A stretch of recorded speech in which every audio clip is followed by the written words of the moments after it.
Hi, hello, welcome. How are you? I hope you're doing well today. I thought today we could take a look at our slash advice and see who we can help out. Advice received. My wife cheated on me while on a cruise. Ooh. They already have the advice they want, but I'm still interested to read it, so let's see. My wife cheated on me while on a cruise. Why is this like in that format? Anyway, my wife and I have been, okay, maybe this isn't so great to, yeah, you know what, let's not do this one just because it's going to be so difficult to actually read. Let's do another one. Girl says she's pregnant, what do I do? I'm suspicious. We've had a pregnancy one, or we've had quite a few pregnancy ones before, so my husband lied. Long story short, my stepson, who's 17, was arrested in April for beating up a kid and allegedly stealing the kid's wallet. He says he didn't, but I'm guessing that he did. He got a sweetheart deal and got out of it with only 6 months probation. Not even 5 days after court, I came home midday to find him not home. Phone on the bed, and so I searched his room and it was full of weed, dabs, empty alcohol containers and nicotine in all forms. We took all of the items from his room and I went back to work. He came home, saw his things were gone and disappeared. This is his typical behaviour. If we don't let him do what he wants, he does it anyway. I thought we should call his probation officer right away. My husband thought we should give him the night to show up. Fine. But being on probation doesn't mean that you need to stay at home, right? That's house arrest. Anyway. He didn't show, so yesterday my husband told me that he called the probation officer around 8 and he didn't answer, so he left a message and would call at lunchtime. He told me he called him again at lunch and left another message. He said the guy preferred text message, but I knew for a fact that that the number we have for the parole officer is a landline because of the prefix. Maybe somehow text can go to a landline, but it made me suspicious. This morning I looked at his phone and there was one cancelled call at 12:30, so he never even left the guy a message or tried to call him. I'm so upset. We have all of these things happening and he's playing games too. I feel really betrayed. Maybe I'm being too dramatic, but I don't know what to do. I have a meeting with the parole officer today anyway, and the kid is still not at home, so it's going to get reported when we show up without him, but I just need some advice on whether or not I confront him. By confront him, I'm assuming that you mean the husband. Honestly, I would, because you've heard me say it before, like I'm an honesty first kind of person. And I think that it's one thing to be like, look, this is my son, I just can't do it, I can't turn him in, let's just wait and see if he shows up before the meeting tomorrow. But to actually lie to your spouse, don't know OP's pronouns, but to actually lie to your spouse, not once, but twice. So saying, yes, I called him in the morning, yes, I also called him at lunchtime. I don't think that's good, and I think it's going to be not a good direction to go in. Like, what else is the son going to be doing? You know, he's already assaulted someone and stolen from them, allegedly. What else can the son do where the husband is still going to lie for him? I don't think it's a good situation. I think OP seems to be quite sure that when they see the parole officer, because they have a meeting with him anyway, it'll be obvious that the son isn't there. So either way, parole officer is going to find out, and OP isn't going to, try and make something up regarding that. But just the question is whether or not to confront the husband. Honestly, I think they should, because as I say, how far else is it going to go? What else is he going to lie about? Has he already lied about? And you just don't want that kind of situation where you're suspicious about your partner and that, you're checking phones and stuff like that. I don't think that's a good situation. I think even if you have a disagreement, you should be able to have an honest disagreement. Yeah. So yes, I would confront, but not in front of the parole officer. I would wait probably until after I saw the parole officer, just because I don't want to get in a situation where then husband tells me more stuff that I'm really not okay with, and then I'm in a situation then when I'm like, okay, so then do I lie to the parole officer or what do I do? So I would ask afterwards, to be very honest, just to keep myself out of a worse situation. Yeah. Okay. What else do we have? I owe my best friend 15k 6 months ago and he unfollowed me on Instagram. Do you not have your friend's phone number? I barely use Instagram and see all this like people who only talk via Instagram. I don't get it. Like I barely ever check mine, if at all. But anyway, not important. So I owe my best friend 15 grand in 6 months, or I borrowed 6 grand from him 6 months ago and he unfollowed me on Instagram. So this was January 2023. I asked my best friend, so not just a friend but a best friend, if he could lend me 15,000 US dollars for a project in my company, and he immediately said yes. Okay. He asked me if I would be able to pay him back and how, which I responded with the truth, telling him that clients frequently pay me and he should receive the money in about 1 month. Okay, so that's obviously not going to plan. Since then, I've been struggling really bad financially and haven't been able to pay him, but I have kept communication with him and updating him on the situation. It's now July 2023, 6 months since he lent me the money, and I haven't been able to pay him. Last week we had a phone call where I explained everything to him and told him that I would never steal from him. He didn't tell me that I would steal from him, I just wanted to tell him to make it clear, and will pay the amount no matter what. If I haven't paid him, it's not because I don't want to, but because I can't right now. I have 3 months delayed on my rent payment, and he believed me. Today I was scrolling through Instagram and decided to see who I'm following, which I came to the surprise that he removed me as a follower and unfollowed me. So seems unlikely that it's just a glitch if both directions have been removed. I actually didn't realise that you could do that, but never mind. We're both 28 years old and have been friends since elementary school, so 15 plus years of friendship. He usually overthinks everything, but why would he have unfollowed me if we had an hour-long phone call a week ago talking about the situation? I thought of asking him, like, why did you unfollow me? But the most obvious answer would be because you owe me 15 grand 6 months ago, and that still wouldn't make sense for the unfollow. What do you think is the best / most mature way to handle this situation? What should I do? Honestly, I wouldn't read too much into it. Like, I mean, say for example on Twitter, like when I was using it more often for work, I would on occasion go through who I'm following and unfollow people that I just like didn't find the content useful or for whatever reason. So honestly, like there could be various reasons. It's funny that you say he usually overthinks things because I think maybe you're overthinking things. And as you say, you had that hour-long conversation not that long ago, so it's not as if he's blocked you and he's like not speaking to you anymore. Which even if he did, that wouldn't make sense because presumably he still wants his money back, and presumably you would still try and pay him back regardless of whether or not he's actually communicating with you. Let's put aside options as to how you could pay him back because that's not really the point here. It's not what OP is asking for advice on. But yeah, honestly, I wouldn't do anything about that situation. I think there's no need to read into it. It doesn't mean anything. He hasn't blocked you and you're still in communication anyway, so I think it's fine, honestly. I don't think it's an issue at all. And if it is, then speaking about what's mature, it's on your friend to tell you in no uncertain terms what the situation is, whether he's annoyed at you, if he just wants a break from you for now, or whatever the situation may be.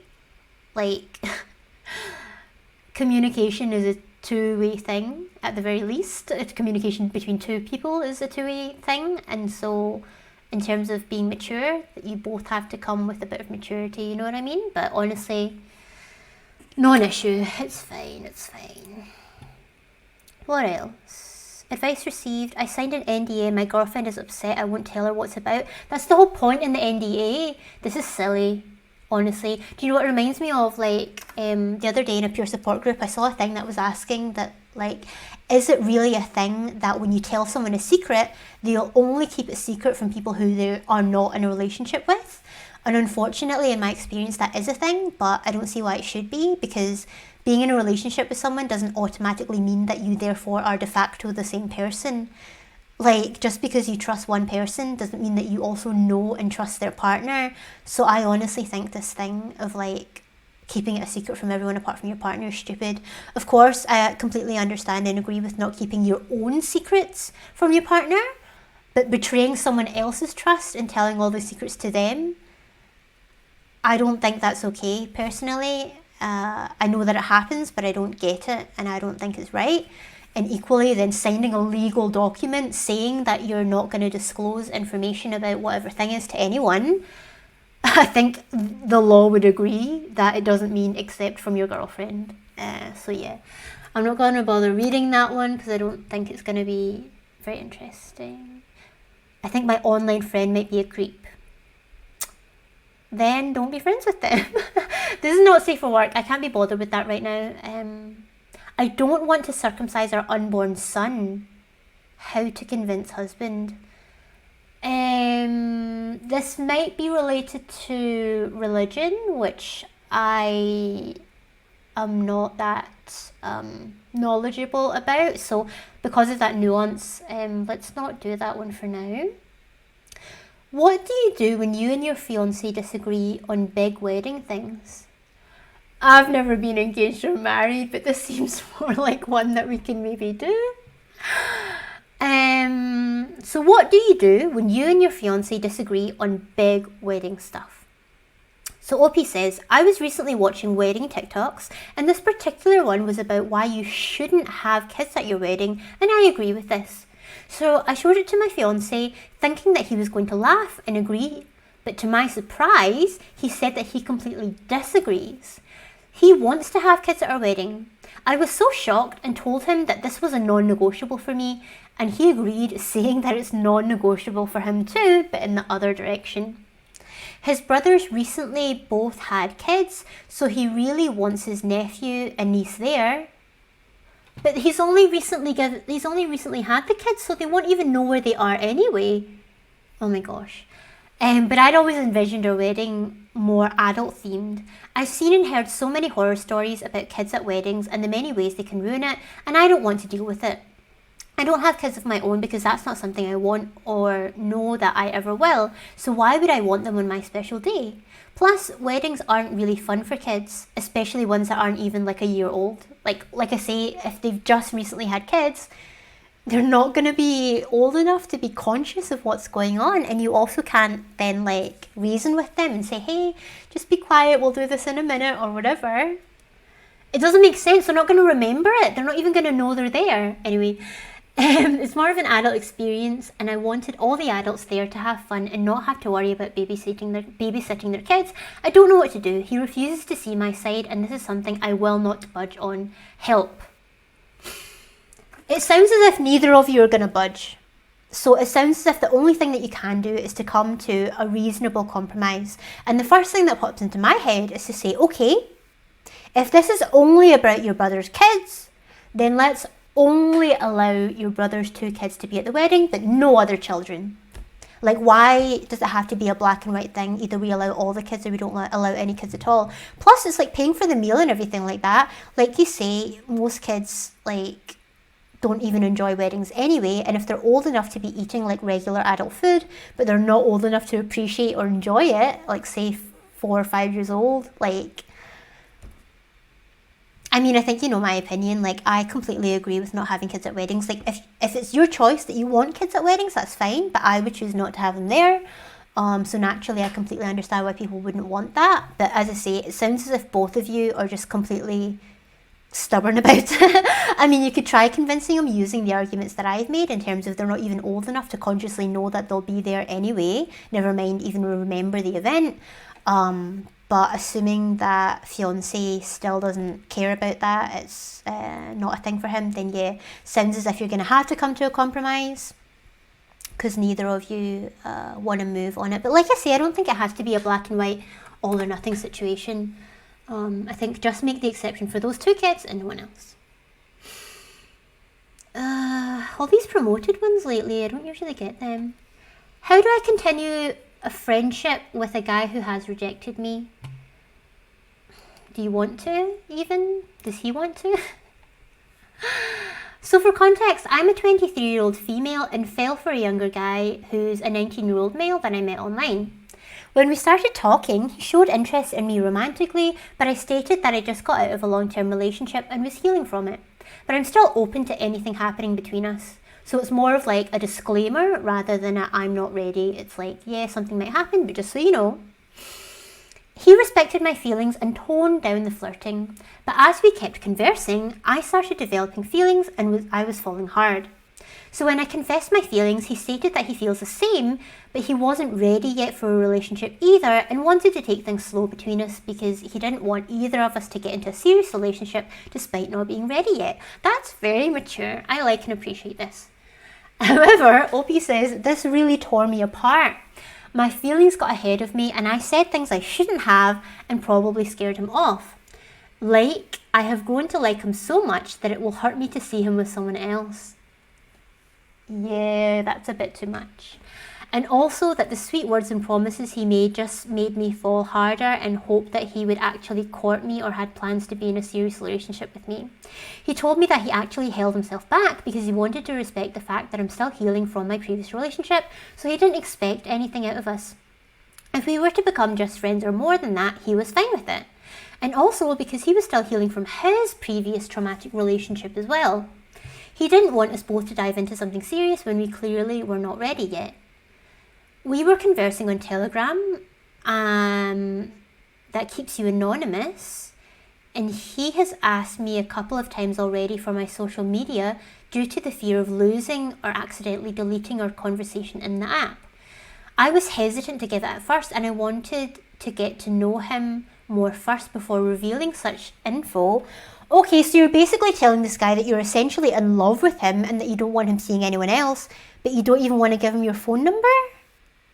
This is very conflicting. Like, I think he's made his feelings clear in terms of that he's obviously into you, but it's just not the right time yet, so let's for sure stay in touch, but let's not dive into anything too soon, and I don't want to stop talking to you. Whereas you're still like, oh, it's anonymous, I'm not sure if I want to tell you my real name or phone number yet, but I'm in love with you, essentially. Like, OP, you're not making sense here. After my stupid confession, he asked for my social media one last time, and I finally gave it. Since he told me how much he still wants us to remain friends and keep in touch, he doesn't want to say goodbye yet.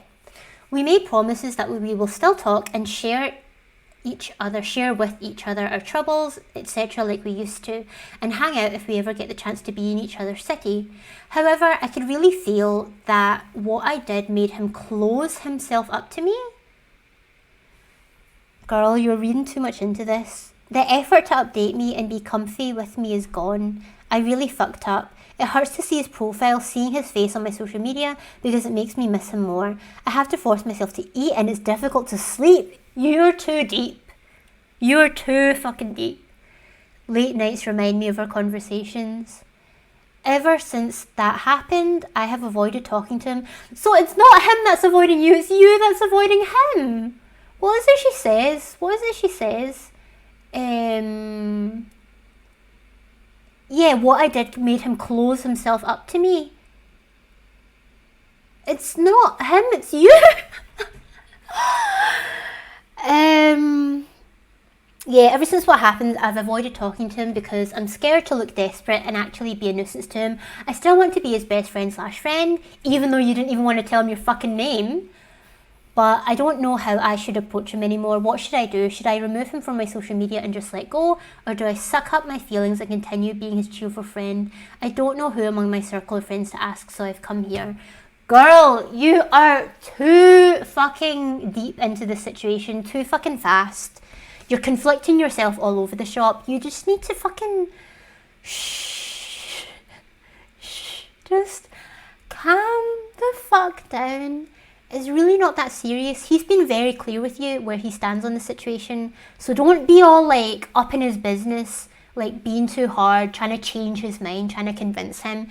He said that neither of you are ready yet, and you agree that you're not ready yet. So stop trying to make this into something that it currently isn't because you're not ready to do that yet. Just calm the fuck down. Like, I would say Don't just pretend to be his cheery friend, because that's just like pretending to be something that you're not, which I don't think is going to be good for either of you. I think he's going to know intuitively that something is up, and that's going to make it more awkward, and you're less likely to be able to continue on a good friendship that way, in my opinion.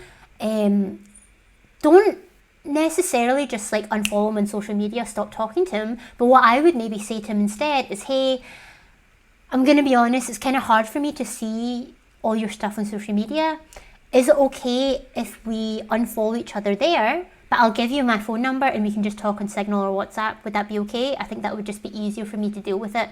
Because why the hell not? Like, again, I don't understand why people are so much like, oh, you know, I don't want to give you my number, let's just stalk each other on Instagram forever.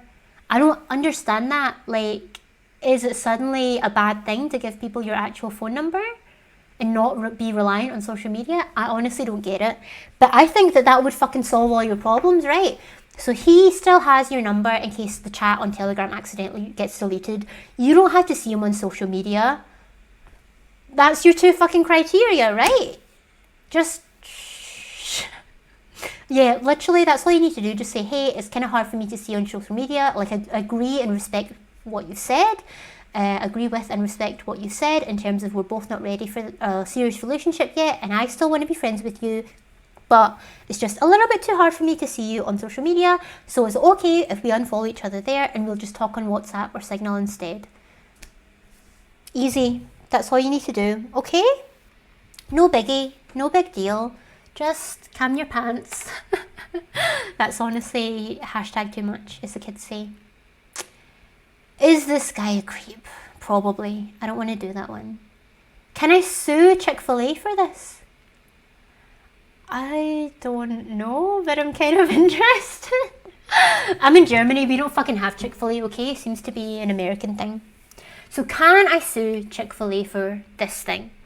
A few days ago, my friends and I had left the beach. I was wearing a bikini and went to Chick-fil-A.